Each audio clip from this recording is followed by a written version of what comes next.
아멘. 그런 글을 읽게 됐습니다. 우리 프랑스 파리의 어느 장님이 파리의 미라보 다리 위에서 구걸을 하고 있었습니다.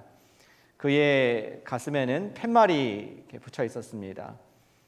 저는 태어나서부터 장님입니다 하면서 사람들의 동정심과 또 우리 돈을 요구하는 그러한 모습으로 서 있는 사람이 있었습니다.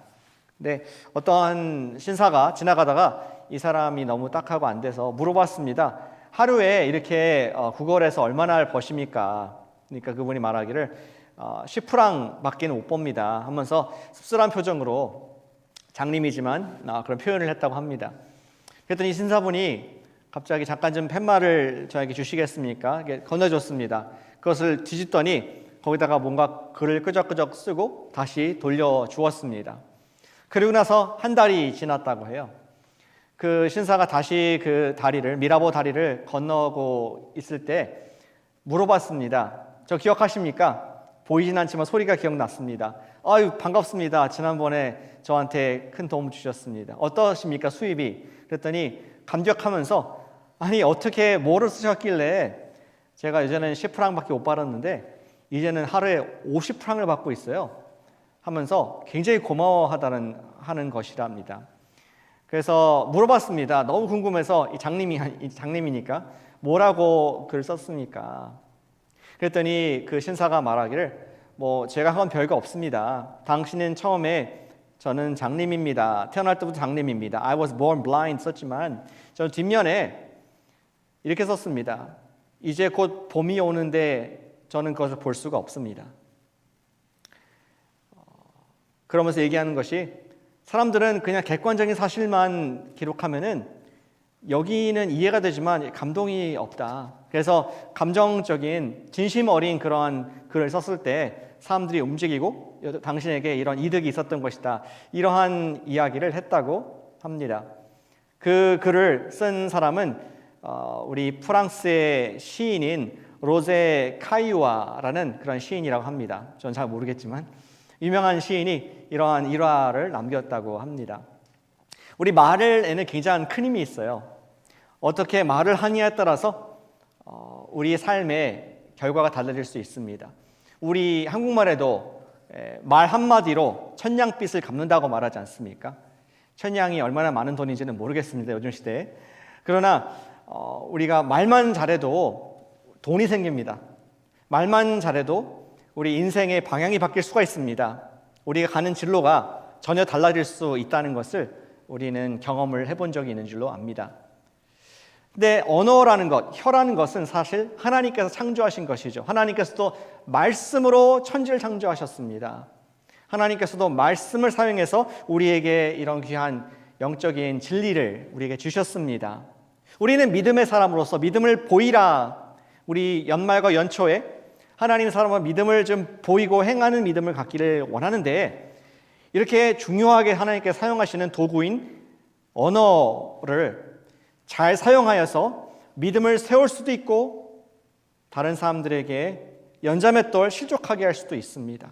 이렇게 중요한 언어, 혀라면은 우리가 믿음과 혀의 관계를 정확하게 알고 확신 있게 2021년도 사용할 수 있다면은 우리는 귀한 지체인 혀를 가지고 하나님의 영광을 드러내는데 더욱더 크게 쓰임받게 되는 우리가 될 줄로 믿습니다.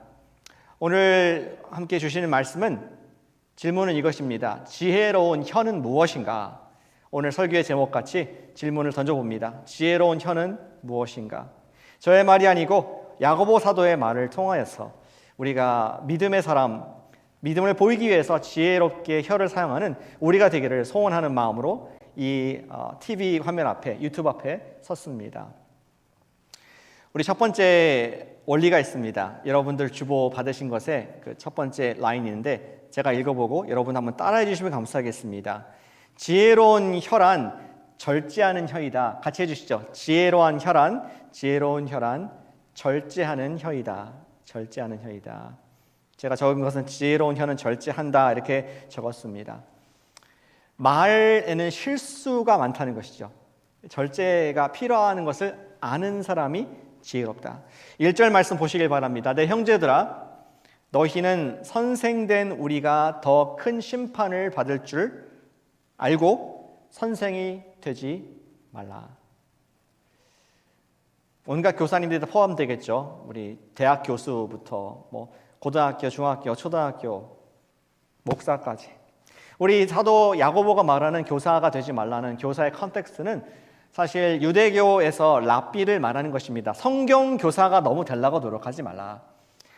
말을 많이 할수록 실수하고 넘어질 확률이 많다 하면서 그것을 사모하지 말라라고 말씀하고 있습니다. 이것은 어쩌면 예수님께서도 말씀하신 것과 일맥상통합니다. 너희들이 서로 형제고 자매이고 서로 리더다, 랍비다, 불림받지 좋아하지 말라 이렇게 말씀하신 것을 지금 야고보가 반사를 하고 있습니다. 저도 성경교사가 아니겠습니까? 성경교사의 일을 이번 주, 지난주에도 매일 했네요. I talk too much. 너무 많은 말을 우리 한 것 같아 죄송한 마음들이 있습니다. 그런데 말을 많이 하다 보면 실수를 합니다. 지난번에 제가 야고보 사도가 예수님의 이복동생이라는 말씀을 드렸었는데 잘못된 표현이었습니다. 제가 말씀드리고 있는 포인트는 예수님의 탄생은 동정녀 탄생이었기 때문에 마리아 동정녀 탄생이었기 때문에 야고보, 예수님과 우리 마리아와 요셉 사이에 난 그런 야고보나 다른 동생들 탄생과는 다른 것이다라고 강조하다가 그것을 이복동생이라는 표현을 썼습니다. 근데 그것은 잘못된 것이고 신학적으로도 맞지가 않습니다. 실수를 하는 거죠. 실수할 수 있습니다. 야고보 사도는 이러한 위험이 있기 때문에 말을 많이 하는 선생을 하기를 우리가 조심하라라고 말씀하고 있습니다. 왜냐고요? 2절에 보니까 실수가 많으니 온전한 사람이라 능히 온몸에 굴레를 씌우리라. 말한 것에 내가 걸려 넘어질 수 있고 남이 넘어질 수 있고 굴레가 된다는 것을 얘기를 하고 있습니다. 그러면서 말의 힘이 어떠한지를 우리 좋은 설교가인 야고보는 비유를 들어주고 있습니다. 말, horse 얘기를 하죠. 3절을 보니까 말들의 입, horse의 mouth에 재갈 물리는 것은 우리에게 순종하게 하려고 그 온몸을 control, 제어하는 장치이다. 말을 가까이 본 적 있으시죠? 사람 키보다 훨씬 큽니다. 그리고 무서워요. 근육이 막 우락부락 이렇게 하고 힘이 셉니다. 얼마나 힘이 세면은 1마력이겠습니까? 말 한 마리니까 1마력. 그냥 치면 넘어지고 우리가 사람이 감당할 수 없는 그런 큰 짐승입니다. 그런데 그 큰 또 위력이 있는 짐승이라 할지라도 작은 쇠 조각을 입에 집어넣어서 제갈이라고 하는 그것을 넣어서 왼쪽으로 오른쪽으로 줄을 당기면은 그 큰 말이 좌우로 움직이고 뛰기도 하고 걷기도 하고 또 점핑도 하고 그것을 다 제어하는 것이 작은 제갈이 아니냐 이렇게 비유로 얘기하고 있습니다. 또 다른 비유 배를 들고 있죠. sea.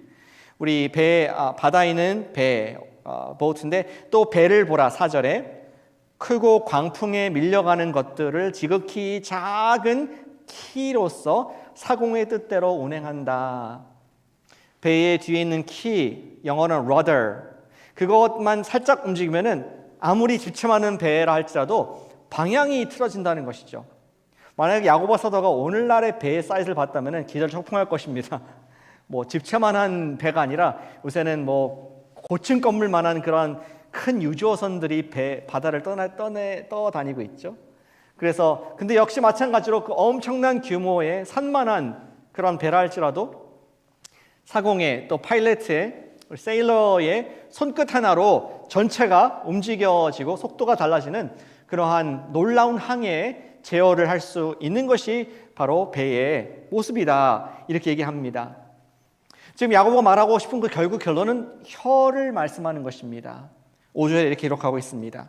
이와 같이 혀도 우리 입속에 있는 혀도 작은 지체이되 큰 것을 자랑한다. 얼마나 작은 불이 얼마나 많은 나무를 태우는가. 우리가 지난 가을에 이 캘리포니아 하늘 전체가 뿌옇게 빨간색으로 수일 동안 바뀌는 걸 보지 않았습니까? 그 엄청난 화재를 엄청난 숲이 타는 것도 작은 스파크 하나가 전체를 이렇게 힘들게 오염시키는 것을 우리 보았습니다. 그런데 말이 바로 그런 것이다. 작은 혀이지만 그 영향력이 엄청나서 사람들에게 큰 피해를 주고 생명도 앗아갈 수 있는 그러한 큰 것이다라고 지금 불의 예화를, 배의 예화를, 말의 예화를 야고보 사도가 들고 있습니다. 지난주에 미국에 좀 안타까운 일이 있었죠.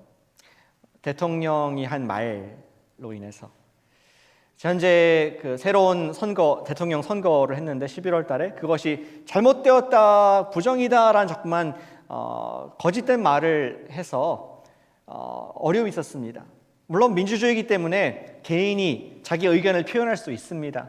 그런데 그 사람이 대통령이, 그 사람이 높은 사람일수록 영향을 받고 결국 지난주에 거기에 지지하는 사람들이 있을 수 없는 일들을 하게 됐죠. 의회를 정말 점령을 하고 의회 일을 못하도록 또 활동이 마비된, 그리고 또 사람도 죽게 되는 이러한 정말 엄청난 일이 있었습니다. 그런데 모든 시작이 말 한마디, 잘못된 말 한마디로 인해서 산불보다 더 엄청난 큰 피해를, 제3세계에서만 있을 법한 그런 일이 미국의 민주주의 국가에서 있었다는 것은 참으로 부끄러운 일이 아닐 수가 없습니다. 우리는 누굴 비판하기 위해서 이 말을 하는 것이 아니라 사실은 저와 여러분들도 얼마나 말 때문에 후회한 적이 많이 있습니까? 어떤 분들은 밤새에 후회하면서 왜 내가 낮에 그 얘기를 그 사람에게 쓸까? 잠 못 자고 마음 아리게 하면서 후회했던 기억들도 우리 모두 다 있을 것으로 압니다. 이와 같이 사람의 말은 엄청난 영향력이 있습니다. 반면에 그 말을 제어할 수 있다면, 그 말의 스피치에 재갈을 물릴 수 있다면 그것은 아름다운 말, 생명을 살리는 말, 힘 있는 말이 될 줄로 믿습니다. 그것을 절제된 말이라고 표현할 수가 있겠죠. 혀를 통제함으로 인생이 나아가는 방향에 대한 오히려 확신을 얻을 수가 있고 생명을 살릴 수가 있다는 것을 이 말씀에서 보여주고 있습니다. 이렇게 적용하기 원합니다. 통제된 혀, 지혜로운 혀는 축복의 혀이다. 축복하는 혀이다. 우리 지혜로운 혀란 무엇이냐? 첫 번째, 남을 축복하는 혀가 지혜로운 통제된 혀인 줄로 믿습니다. 2021년도에는 다른 사람들을 혀로 축복하시기를 바랍니다. 그렇게 소망하세요. 우리 입술에 물릴 재갈은 무엇이냐? 여기 말을 통제하듯이, 배를 통제하듯이 우리의 삶을 통제할 수 있는 입술의 재갈은 바로 다른 사람들을 축복하는 언어인 줄로 믿습니다. 사실 이것이 다윗의 기도였습니다. 다윗도 이것을 위해 기도했습니다. 시편 141편 3절 말씀에 이렇게 기록되어 있습니다. 여호와여, 내 입에 파수꾼을 세우시고 내 입술의 문을 지키소서. 우리 입술의 파수꾼은 바로 축복의 언어로 대체를 하는 것입니다. 우리가 불평하는 입술, 원망하는 언어, 남을 시기하고 질투하고 싸우는 그런 언어가 들 때마다 우리 기도하십시다. 다윗과 같이. 다윗도 기도했다면 우리가 얼마나 더 기도가 필요하지 않겠습니까? 주님, 제 입술에 파수꾼 축복의 언어를 재갈을 물려주셔서 내 입을 지켜주시옵소서. 여러분들의 축복의 언어는 힘이 있습니다. 자신을 축복하세요. 입을 축복하시길 바랍니다. 몸을 축복하시길 바랍니다. 여러분들 머리를 축복하세요. 그리고 여러분들 자녀를 축복하는 언어를 사용하시길 바랍니다. 여러분 자녀를 축복하시는 사람은 여러분밖에 없습니다. 여러분 축복하지 않으면 축복할 사람이 없습니다. 너는 왜 맨날 그 모양이냐? 보다도 너는 앞으로 훌륭하게 될 사람이야 하면서 축복의 언어를 사용하시길 바랍니다. 맡겨진 양들을 축복하는 언어 하시길 바랍니다. 우리 5만 번 이상 기도응답을 받은 그 유명한 하나님의 사람 조지 뮬러, 그리고 그는 3천 명에 되는 고아를 기적으로 길러낸, 돈 한 푼 없으면서 하나님의 공급으로 길러낸 하나님의 사람으로, 영국 사람으로 기억이 됩니다. 그런데 아십니까? 조지 밀러가 처음부터 성령 충만하고 기도응답 받고 하나님의 선한 일들을 한 사람이 아니었습니다. 그는 청소년 때 오히려 불량배였습니다. 깡패 같은 삶을 살았습니다. 아버지의 돈을 훔쳤죠.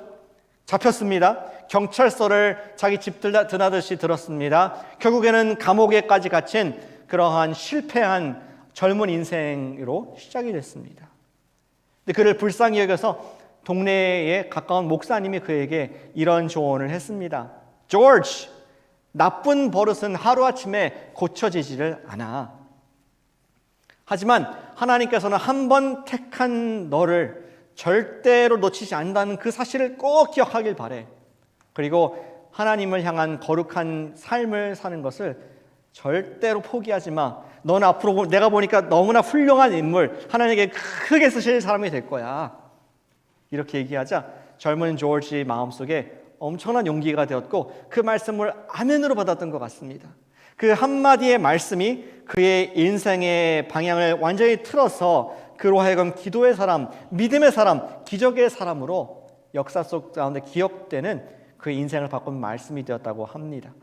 여러분들의 재갈이 물린 축복의 언어가 여러분들의 가정에 자녀에게 축복이 되게 하시고 여러분들 동료에게 축복이 되게 하시고 여러분 자녀에게 축복이 되게 하여 주셔서 지혜로운 혀를 소유한 2021년도에 예수님의 사람 되시기를 축복합니다.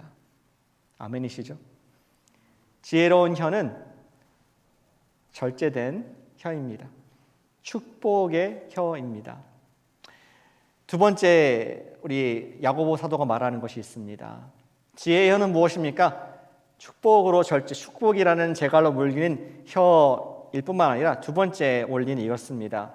지혜로운 혀는 온유한 지혜에서 나온다는 것입니다. 같이 해주실까요? 지혜로운 혀는 온유한 지혜에서 나온다. 온유한 지혜에서 나온다. 무슨 뜻인지 전혀 모르실 겁니다. 그러나 오늘 본문에서 7절부터 13절까지 말씀을 보시면은 그 의미를 우리가 선명하게 볼 수 있습니다. 야고보 사도는 사실 우리를 너무 잘 압니다. 자기도 사람이었기 때문에 내 마음에는 원입니다. 내가 좀 축복의 말씀, 이 저주를 하고 사람들을 힘들게 하는 불을 지피는 그런 말이 아니라 좋은 말씀 하고 싶은데 실상을 보니까 자기도 실수가 너무 많은 것입니다. 그래서 8절에 이렇게 기록하고 있죠. 혀는 능히 길들일 사람이 없다. untamable. 7절 보니까 비유를 얘기하고 있습니다. 여러분들 짐승과 새와 벌레와 바다 생물, 요새는 뭐 벌레도 조련이 가능하더라고요. 바다 생물 얘기하니까 기억이 나는데 샌디에고 가면은 옛날에 샤무쇼가 있었지 않았습니까? 범고래 쇼, 엄청난 그 큰 짐승을 사람 조련사가 움직이게 너무나 놀라웠습니다. 지금은 그게 불법이 돼서 뭐 돌고래 쇼만 볼 수 있는 것 같아요. 지금은 또 팬데믹 때문에 그것도 못 봅니다. 그러나 우리가 정말 사람이 길들을 쓰는 짐승은 참 놀랍습니다. 그런데 우리 혀는 길들일 수 없는 야생 짐승과 같다. 아무리 뭐 먹이를 주고 아무리 우리가 달래도 길들여지지 않는다. 이러한 비유를 얘기를 하고 있죠. 또 이렇게 비유합니다. 9절에 보니까 우리가 한 입으로 아버지를 찬송하기도 하고 또 같은 입으로 하나님의 형상대로 지은 바 된 형제와 자매를 저주한다. 어떻게 한 구멍에서 축복과 저주 같이 나오느냐? 오늘 아침에 우리가 전사님 인도 따라서 찬양을 입으로 내지 않았습니까? 근데 오래를 되니까 나를 힘들게 하는 사람에 대해서 막 불평이 나오고 운전하다가 누가 나를 싹 끼어들면 갑자기 나도 몰랐던 언어가 막 튀어나오면서 이게 어디서 나온 것인가? 나도 놀라고 상대도 놀라고 배우자도 놀라고 아이도 놀라고 그러한 일들이 어찌 가능한가? 야고보가 지금 이 중요한 문제를 어드레스를 하고 있습니다. 그리고 또 이렇게 비유를 하죠. 11절에 샘이 스프링 워터가 한 구멍으로부터 어찌 단물과 짠물 우리 민물과 바닷물을 같이 내겠느냐? 불가능한 것이다. 또 한 번 더 비유를 하죠. 12절에 무화과 나무에서 어떻게 감람나무 열매가 맺힐 것이냐? fig tree에서 어떻게 올리브가 맺힐 것이냐? 포도나무, 그레이프바인에서 어떻게 피그, 무화과 나무가 열매가 나올 것인가? impossible, 불가능하다. 근데 너희 목구멍은 가능하구나. 어떻게 축복과 저주가 나오느냐? 하는 지금 딜레마의 문제를 얘기를 하고 있습니다. 왜 그럴까요? 어떻게 그것이 가능할까요? 오늘 본문에서 나오진 않지만 예수님께서 사실은 이 문제를 그대로 어드레스하셨습니다. 우리 입술이 저주를 붙는 이유는, 불평을 하는 이유는 사실은 여기에서 나오는 것이 아니라 어디서 나온다고요? 여기서 나오기 때문에 그렇습니다.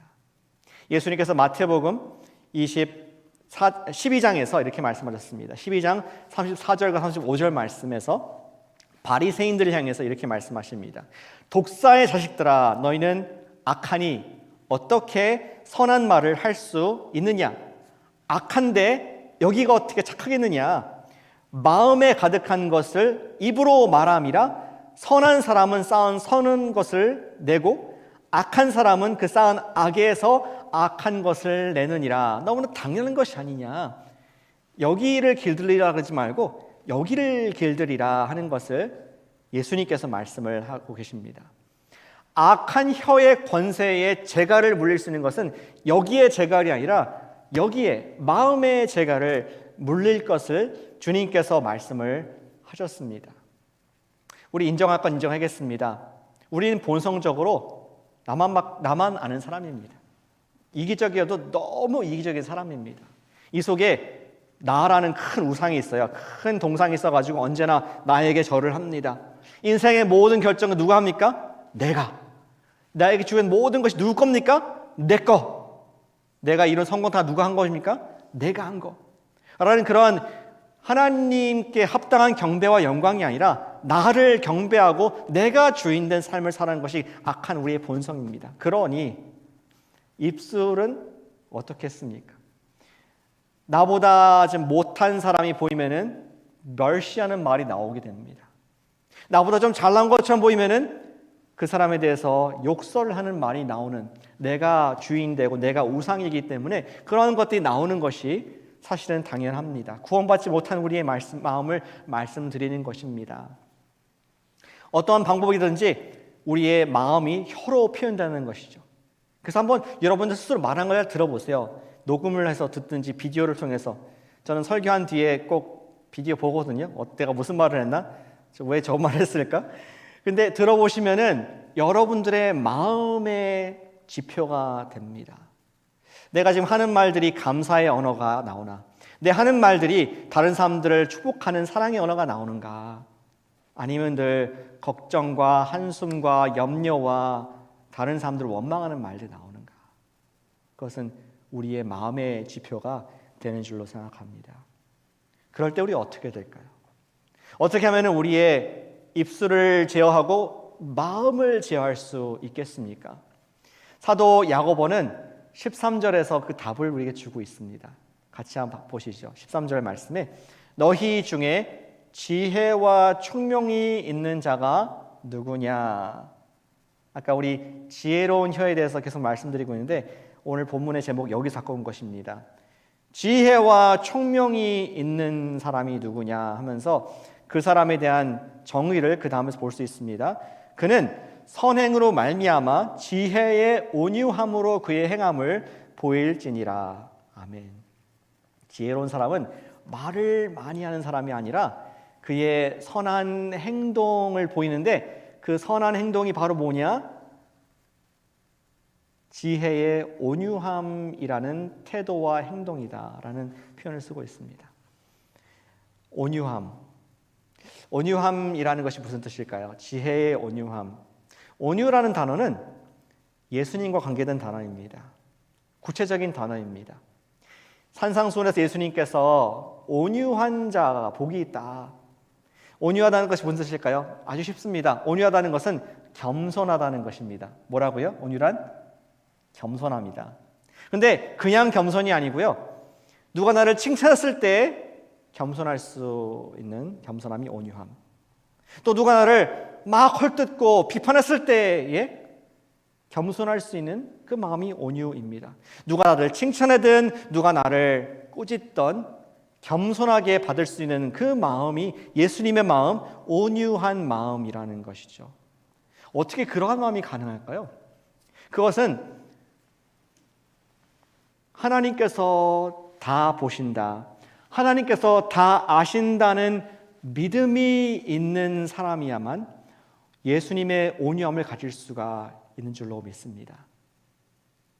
내가 내 인생의 문제를 다 해결해야 될 짐이 없는 사람을 말하는 것이죠.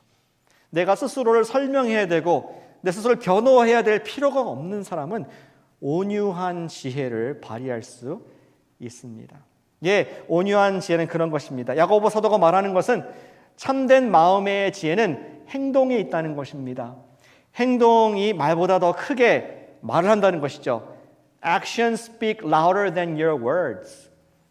특별히 거룩한 삶과 겸손한 태도가 우리가 말을 하는 것보다 더 큰 힘을 갖는다. 그것을 집약해서 한마디로 하는 것이 온유한 지혜.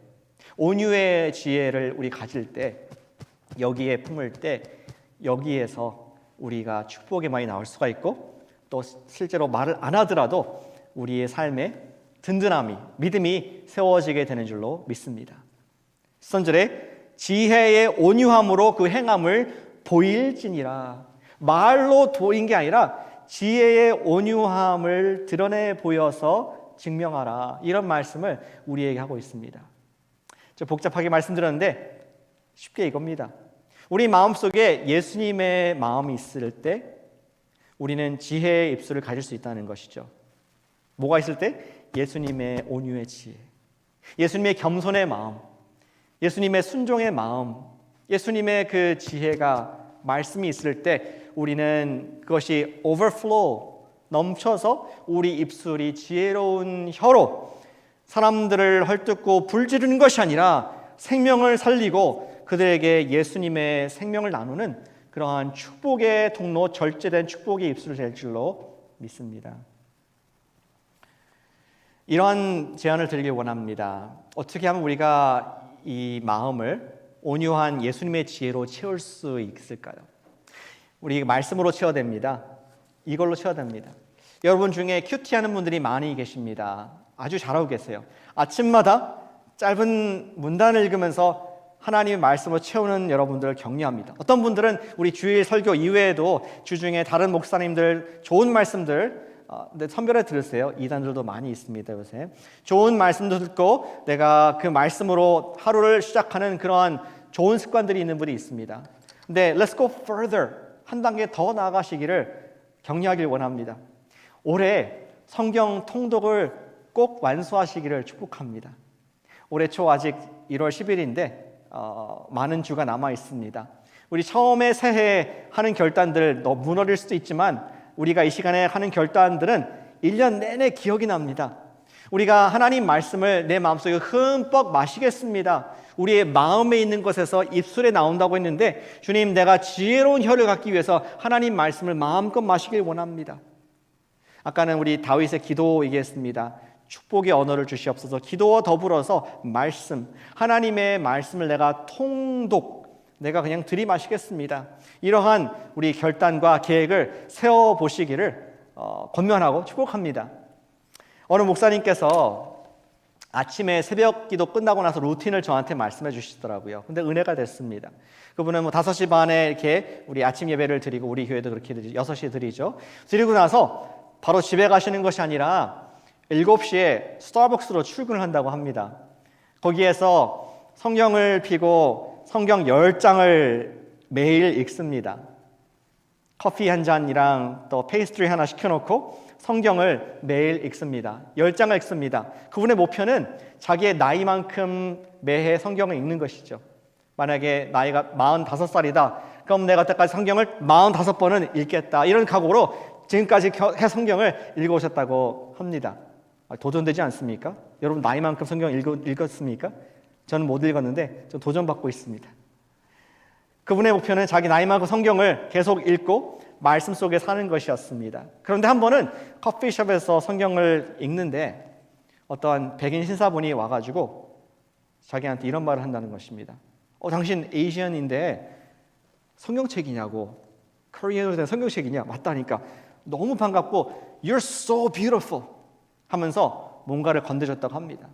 나중에 그분이 간 뒤에 이렇게 보니까 그 속에 100불짜리 지폐가 있습니다. 안 놀라시네요. 제가 보이진 않지만 성경을 읽었는데 100불을 받은 것입니다. 여러분 성경을 읽으면 돈 생기는 줄 믿습니다. 돈 생길 수도 있고 안 생길 수도 있고, 성경 통독을 하면은 돈이 생깁니다.